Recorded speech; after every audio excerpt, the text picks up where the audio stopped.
बुलंदशहर जिले के कद्दावर आरएलडी नेता हाजी यूनुस के काफिले पर अंधाधुंध फायरिंग करने के मामले में पुलिस ने 3 और शूटर किए गिरफ्तार।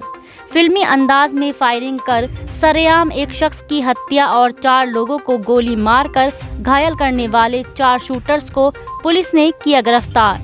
हमले में शामिल स्विफ्ट कार और बाइक को भी पुलिस ने किया बरामद। फरार 3 शूटर्स की तलाश में जारी है पुलिस का दबिश अभियान। कोतवाली देहात क्षेत्र के भाईपुरा बम्बे पर 10 दिन पूर्व 7 हथियारबंद हमलावरों ने वारदात को दिया था अंजाम। एसएसपी ने सभी आरोपी शूटर्स की गिरफ्तारी पर रखा था 25-25 हजार का इनाम। देर रात मुखबिर की सूचना पर पुलिस की स्पेशल स्वाट टीम और बुलंदशहर कोतवाली देहात पुलिस की संयुक्त कार्रवाई के बाद मिली सफलता घटना में शामिल और फरार बदमाशों की पुलिस कर रही है तलाश।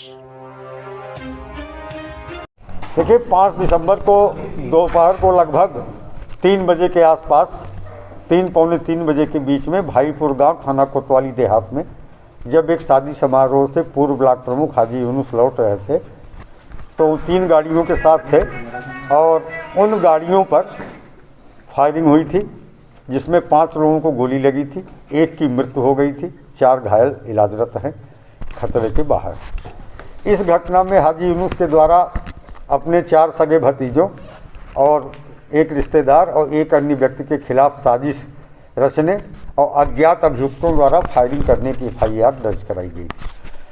हमारी स्वाट टीम और कोतवाली देहात की पुलिस ने बहुत ही साइंटिफिक तरीके से प्रयास करते हुए मात्र 24 घंटे में घटना में सम्मिलित शूटर्स की शिनाख्त कर ली थी और लगातार उनकी गिरफ्तारी का प्रयास किया जा रहा था। दिनांक 10/12 को इस घटना का जो लीडर था लाखन, जो सिकंदराबाद थाना क्षेत्र का रहने वाला है और घटनास्थल पर जिसे क्रॉस फायरिंग में पेट में गोली लगी थी, उसको दिल्ली से गिरफ्तार किया गया और बुलंदशहर हॉस्पिटल में लाके एडमिट कराया गया।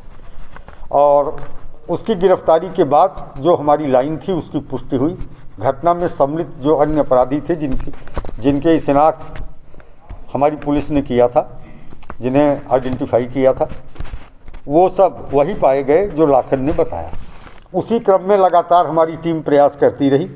बीती रात घटना में प्रयुक्त जो वाहन था स्विफ्ट कार, हमने पहले ही पता लगा लिया था कि वो स्विफ्ट कार किसकी है। वो सहान नाम के व्यक्ति की है जो दरियापुर कोतवाली देहात का रहने वाला है। उस गाड़ी पे फर्जी नंबर प्लेट के सहारे घटना कारित की गई थी।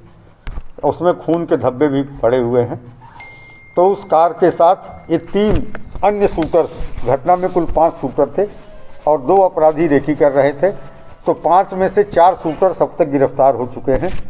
जो बीती रात 3 शूटर्स गिरफ्तार किए गए हैं, इनमें एक नीतीश भाटी है, वो उसी गांव का रहने वाला है जिस गांव का पहला अपराधी लाखन जो अरेस्ट हुआ था सिकंदराबाद का, उस गांव का है। इसका कोई क्रिमिनल रिकॉर्ड नहीं है लेकिन ये मनबस टाइप का है। इसका कोई क्रिमिनल रिकॉर्ड नहीं है लेकिन ये मनबस टाइप का है। दूसरा गिरफ्तार अपराधी आसिफ है जो मूलतः हरदोई का रहने वाला है। वर्तमान में गौतम बुद्ध नगर फेज 3 में रह रहा था। ये शातिर लुटेरा है, लूट के कई मामलों में जेल जा चुका है। तीसरा गिरफ्तार अपराधी दीपक है। ये कचैड़ा बादलपुर गौतम बुद्ध नगर का रहने वाला है। इसके आपराधिक इतिहास के विषय में जानकारी की जा रही है।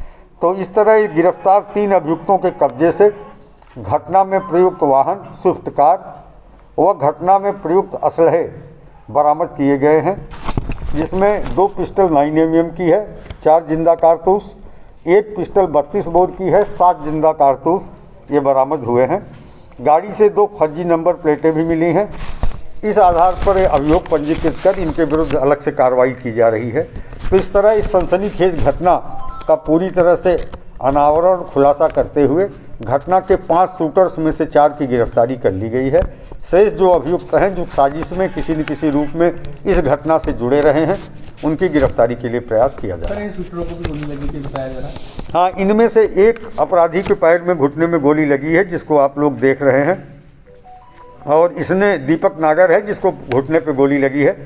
इसने डॉक्टर को बताया था गाजियाबाद में जहाँ इसने इलाज कराया कि ये स्वतः गोली मार लिया है, लेकिन फिर भी डॉक्टर की जिम्मेदारी थी कि वो पुलिस को सूचना देते। लेकिन इस तरह की कोई सूचना गाजियाबाद के उस डॉक्टर के द्वारा नहीं दी गई है। इस संबंध में भी हम वैधानिक कार्रवाई सुनिश्चित करेंगे। क्या बरामद किया हथियार लाइसेंसी है सर? नहीं, ये सभी गैर लाइसेंसी लेकिन अच्छी क्वालिटी के, बहुत अच्छी क्वालिटी के 9mm की पिस्टल और 32 बोर की पिस्टल है। ये भी जांच की जा रही है कारतूस कहाँ से आए? हाँ बिल्कुल, ये कारतूस और असलहे कहाँ से प्राप्त किए गए हैं ये भी हमारी जांच का विषय है और हमारे पास इसके संबंध में अब सूचना भी है। उस आधार पर हम अग्रिम कार्रवाई कर रहे हैं। सर, जो अभियुक्त गिरफ्तार हुए हैं क्या इन्होंने 120वीं के मूल्यों के बारे में कुछ जानकारी दी है? नहीं, देखिए, हमारी इस घटना में सम्मिलित सभी अभियुक्तों के बारे में हमारे पास पूरी जानकारी है और इन अभियुक्तों की गिरफ्तारी के पूर्व से है तकनीकी आधार पर और उस तकनीकी आधार की पुष्टि इनके बयानों के आधार